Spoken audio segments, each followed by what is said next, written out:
अस्सलाम वालेकुम dear students, today is our second lecture of biology. आज हम पढ़ेंगे ऑस्मो रेगुलेशन इन प्लांट्स कि प्लांट्स में जो वाटर है वो कैसे बैलेंस करता है। पहले हमने कल डिस्कस किया था लास्ट डे कि जो वाटर है वो ओवरऑल मतलब हमने पढ़ा था जर्नली कि कैसे काम करता है, वाटर की रेगुलेशन कैसे होती है बॉडी में। आज हम पढ़ेंगे स्पेशली प्लांट्स में वाटर की रेगुलेशन कैसे होती है।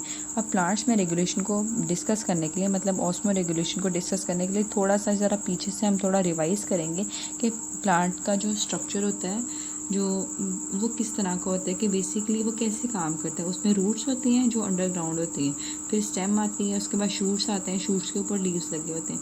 तो नॉर्मल प्रोसेस क्या होता है कि जो वाटर है वो रूट से एंटर होगा, फिर ऊपर की तरफ लीव्स तक मूव करेगा और बाकी सारे प्लांट की तरफ जाएगा। और इसमें जो लीव्स होते हैं उसका क्रॉस सेक्शन करके दिखाया है। ये इसलिए एक्सप्लेन किया ताकि लीव्स के जो इंटरनल पार्ट्स हैं उसको डिस्कस किया जा सके, वो फिर नेक्स्ट समझने में आपको हेल्प आउट करेंगे। अगर लीव का आप क्रॉस सेक्शन देखते हो तो उसमें आप देखते हो कि दो लेयर है। क्रॉस सेक्शन ड्रॉ किया है तो क्रॉस सेक्शन में एक अपर लेयर होती है लीफ की और एक लोअर लेयर होती है लीफ की। जो लोअर लेयर होती है लीफ की उस पर क्या होता है, उस पर स्टोमेटा प्रेजेंट होते हैं। आपने पहले भी पढ़ा होगा, आज मैं थोड़ा सा उसको एक्सप्लेन दोबारा कर देती हूँ कि कुछ सेल्स होते हैं स्पेशल सेल्स जिनको हम बोलते हैं गार्ड सेल्स। वो गार्ड सेल्स एक स्ट्रक्चर बनाते हैं, उसको हम कहते हैं स्टोमेटा। स्टोमेटा क्या काम करता है, स्टोमेटा लीफ के अंदर वाटर की रेगुलेशन में इम्पॉर्टेंट रोल प्ले करता है कि जब स्टोमेटा ओपन होता है तो वाटर लीफ से या प्लांट से बाहर निकलता है, या जब स्टोमेटा ओपन क्लोज होता है तो फिर लीफ या फिर प्लांट में वाटर एंटर नहीं हो सकता। अब अपने मेन टॉपिक की तरफ आते हैं, types of plants. Types of plants, अब आपको पता है कि प्लांट्स एक जैसे नहीं होते, उसको हमने जनरली 3 टाइप्स में डिवाइड किया है, हाइड्रोफाइट्स, मीजोफाइट्स और जीरोफाइट्स। अब हाइड्रोफाइट्स, मीजोफाइट्स और जीरोफाइट्स ये उनकी वाटर की अवेलेबिलिटी के हिसाब से उनको नेम दिए। क्लासिफिकेशन होती है ना, डिफरेंट बेसिस पे हम क्लासीफाई करते हैं। तो यहाँ पे हम ऑस्मो रेगुलेशन पढ़ रहे हैं तो उसी के हिसाब से हम इनको उसी की बेस पे हमने इनको डिवाइड किया और नेम दिया। फर्स्ट वन हम स्टार्ट करेंगे हाइड्रोफाइट्स। हाइड्रोफाइट्स के नेम से आपको पता चल रहा है, hydro mean water and plants mean, fights mean plants के वो वाले प्लांट्स जिनको ज़्यादा वाटर अवेलेबल रहता है उनको हम कहते हैं हाइड्रोफाइट्स, या वो प्लांट्स जो वाटर में ग्रो करते हैं उनको हम कहते हैं हाइड्रोफाइट्स। इनमें क्या होता है, इनमें अब देखें अभी पहले हमने पढ़ा था कि इन्होंने वाटर को प्लांट्स ने रेगुलेट करना है। अब रेगुलेट जब करना है तो उसका स्ट्रक्चर भी उसी हिसाब से बना होता है कि अगर हाइड्रोफाइट्स हैं तो हाइड्रोफाइट के जो प्लांट्स होते हैं उनके लीफ बड़े बड़े होते हैं, लार्ज लीव्स होते हैं ताकि ज़्यादा सरफेस एरिया हो। जब ज़्यादा सरफेस एरिया होगा तो ज़्यादा वाटर का लॉस हो सकेगा। एक प्रोसेस होता है जिसको हम बोलते हैं ट्रांसपायरेशन, कि वो प्रोसेस जिसमें वाटर एवेपोरेट होता है from the surface of leaves into the outside environment, इसको हम बोलते हैं ट्रांसपायरेशन। ट्रांसपायरेशन तो लार्ज लीव्स इसलिए होते हैं ताकि ट्रांसपायरेशन मैक्सिमम हो सके। जब ट्रांसपायरेशन मैक्सिमम होगी तो वो जो प्लांट है वो अपने होम्योस्टेसिस को या अपनी जो अपनी कंडीशन है उसको मेंटेन रख सकेगा। नेक्स्ट बात कि इसमें स्टोमेटा ज़्यादा होते हैं on the upper surface of leaf. अब यहाँ पे आपकी बुक में भी डायग्राम ड्रॉ की हुई है पेज नंबर 4 पे, अ हाइड्रोफाइटिक प्लांट। वो भी आप देख सकते हैं कि हाइड्रोफाइटिक प्लांट में बड़े बड़े लीव्स होते हैं, वो वाले लीव्स जो पॉन्ड्स के ऊपर ग्रो किए होते हैं।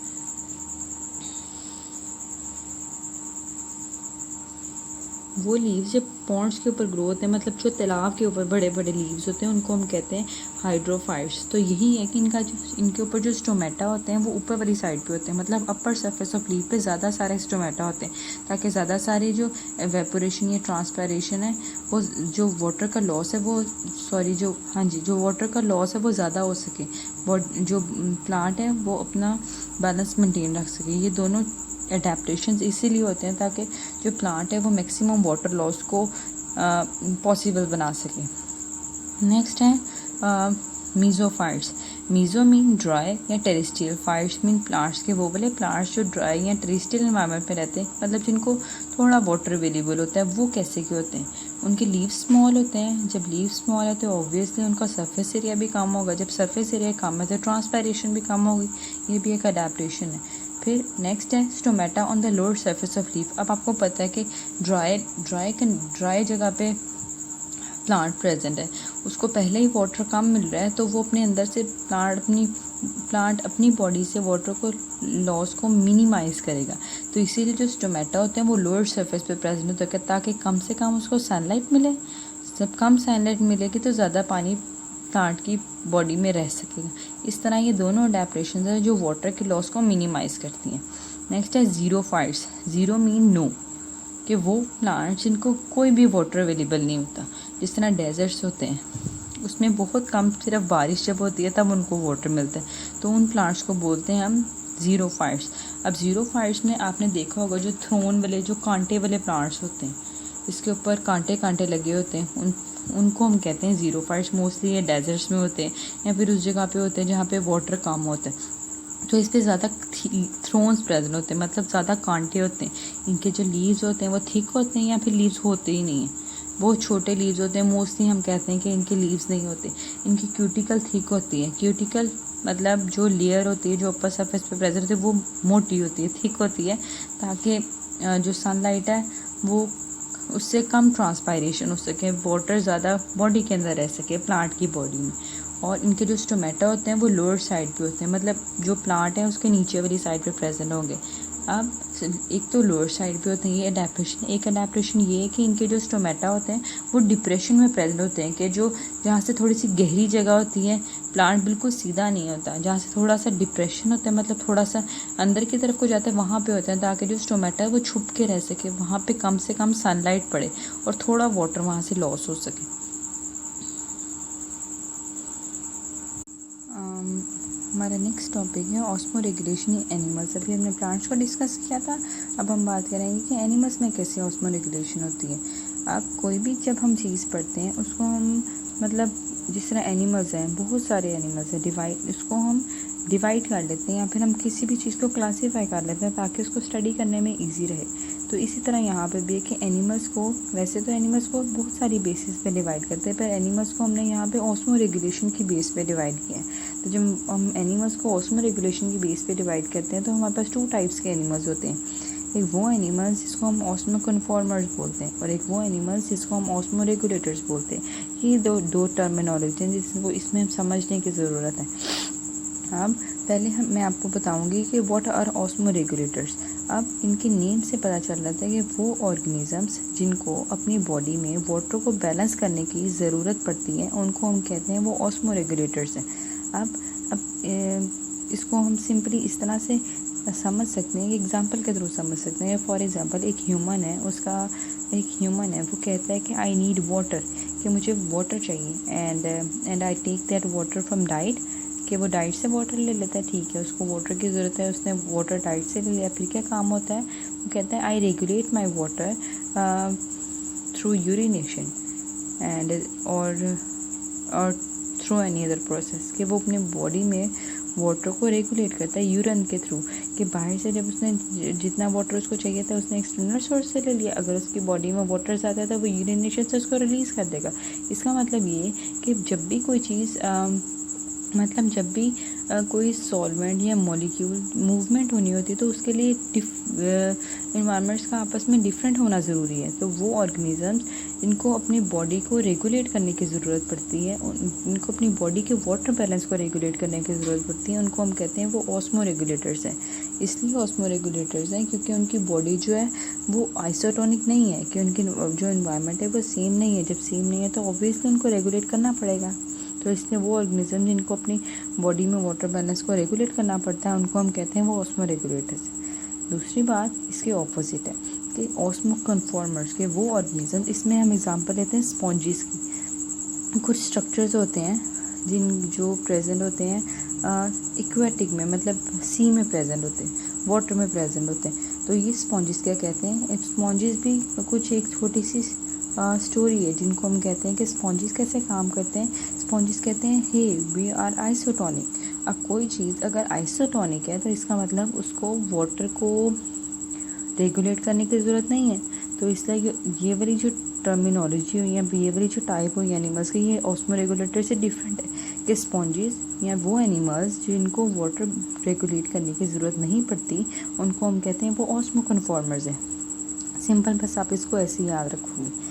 नेक्स्ट है, इसी के अंदर हम डिस्कस करते हैं कि osmo regulation in different environments. अब इन्वायरमेंट्स हैं, या तो इन्वायरमेंट टेरेस्ट्रियल होती है या फिर इन्वायरमेंट एक्वाटिक होती है। आपकी बुक में इन्होंने तीन तरह से डिस्कस किया है। पहले एक्वाटिक लिखा है, एक्वाटिक को फर्दर 2 टाइप्स में लिखा है, एक मेरीन और एक फ्रेश वाटर, और टेरेस्ट्रियल को मैंने एक ही टर्मिनोलॉजी में लिख दिया कि डेजर्ट, लैंड, आइस, उन सबको कहते हैं टेरेस्ट्रियल एनिमल। सिंपली आप कह सकते हो कि वो इन्वायरमेंट जिसमें वाटर होता है उसे एक्वाटिक बोलते हैं। फिर एक्वाटिक को फर्दर 2 टाइप्स में डिवाइड करते हैं, एक होता है फ्रेश वाटर और एक होता है मरीन वाटर। फ्रेश वाटर आप कहते हो जो सिंपल वाटर, मतलब जो नॉर्मल वाटर होता है जिसको हम मीठा पानी भी बोलते हैं, कि वो वाला वाटर जिसमें सल्यूट की कॉन्सेंट्रेशन कम होती है। सल्यूट हम कॉमनली सॉल्ट को यहाँ पे बोल रहे हैं, कि वो वाला वाटर जिसमें, या वो वाला इन्वायरमेंट जिसमें सल्यूट की कॉन्सेंट्रेशन कम है उसको हम बोलेंगे वो फ्रेश वाटर है। और वो वाला इन्वायरमेंट जिसमें सल्यूट की कॉन्सेंट्रेशन ज़्यादा है, मतलब सॉल्ट ज़्यादा है, उसको हम बोलेंगे मरीन वाटर या मरीन इन्वायरमेंट। अब मरीन को हम कहते हैं जो समंदर का पानी होता है, वो थोड़ा सा नहीं, कुछ ज़्यादा, मतलब वो आपको सॉल्टी फील होता है। तो सिंपली ये आपको फ्रेश वाटर को आप कहते हैं वो हाइपोऑस्मोटिक इन्वायरमेंट है, कि वो वाला इन्वायरमेंट जिसमें सल्यूट की कॉन्सेंट्रेशन कम है, और वो इन्वायरमेंट जिसमें सल्यूट की कॉन्सेंट्रेशन ज़्यादा है उसको आप बोलते हो वो मेरीन इन्वायरमेंट है। फिर टेरेस्ट्रियल वो इन्वायरमेंट होता है जिसमें जो खुश्क होता है, यहाँ पे जिसमें कम वाटर होता है, इसमें डेजर्ट आ जाता है, लैंड आ जाता है और आइस आ जाता है। इसमें भी लेस वाटर होता है, या फिर उतना वाटर होता है कि बॉडी उसको यूज़ कर लें या फिर किसी ना किसी तरह बैलेंस कर लें। गर्ल्स, हम पढ़ रहे थे osmo regulation in different environments. ये आपकी बुक में एक डायग्राम है, ये बहुत यूज़फुल और इन्फॉर्मेटिव डायग्राम है, इसको समझ के आप सारा पढ़ोगे तो इजी रहेगा। अब उन्होंने कहा मेरीन है, जिसमें अभी मैंने आपको बताया कि मेरीन है, तो इसका मतलब मेरीन में जो इन्वायरमेंट है वो हाइपरटोनिक है। अगर इन्वायरमेंट हाइपरटोनिक है तो फिर वो कैसे काम करेगा, मतलब बाहर जो वाटर है वो सॉल्टी है, तो फिर अगर सॉल्टी वाटर है तो क्या अडेप्टेशन होगी, या फिर कैसे जो फ़िश है वो सरवाइव कर पाएगी, या फिर कैसे से जो फ़िश है वो सरवाइव कर पाएगी, या फिर अपने आप को मेंटेन या रेगुलेट कर पाएगी। तो उसमें क्या काम होता है, फ़िश जो वाटर है वो ज़्यादा से ज़्यादा ड्रिंक करेगी, और जो सॉल्ट है उसको एक्सक्रीट कर देगी गिल्स से, या फिर passive loss of water through gills, के जो वाटर है वो ज़्यादा से ज़्यादा लॉस होगा गिल्स के थ्रू। उसके बाद जो इसमें एक और अडेप्टेशन है, इसमें उन्होंने वर्ड यूज़ किया ट्राइमेथाइलामाइन ऑक्साइड, कि ये वाली इनकी सबसे इम्पॉर्टेंट अडेप्टेशन है मेरीन में जो रहने वाले, मतलब मेरीन में जो समंदर में रहने वाली फिशेज हैं, वो इसमें इंपॉर्टेंट अडेप्टेशन है कि ट्राइमेथाइलामाइन ऑक्साइड एक केमिकल का नेम है, वो केमिकल यूरिया से बनता है। अब यूरिया आपको पता है कि वेस्ट प्रोडक्ट है और यूरिया बहुत हार्मफुल होता है। अब यूरिया ज़्यादा देर बॉडी के अंदर नहीं रह सकता, फ़िश की बॉडी में भी अगर रहेगा तो वो उसको डैमेज करेगा फ़िश की बॉडी का, इसलिए जो यूरिया है वो कन्वर्ट हो जाता है इंटू ट्राइमेथाइलामाइन ऑक्साइड, ताकि जो फ़िश है उसको ज़्यादा डैमेज ना हो सके, वो बचा सके उसको। तो इसमें अडेप्टेशन वो यही करता है कि ज़्यादा से ज़्यादा कॉन्सेंट्रेटेड यूरिन प्रोड्यूस होता है ताकि सॉल्ट की एक्सक्रीशन ज़्यादा हो और वाटर का लॉस कम हो, बस इसमें ये अडेप्टेशन होती है। नेक्स्ट आप पढ़ते हो फ्रेश वाटर। अब फ्रेश वाटर है, हमने अभी पढ़ा था फ्रेश वाटर, तो इसका मतलब सॉल्ट बाहर कम है, मतलब जो नॉर्मल पानी होता है, जो नॉर्मल पॉन्ड का या रिवर का पानी होता है उसमें सॉल्ट कम होता है। अगर सॉल्ट कम है तो उसमें आप कहते हो जो वाटर है,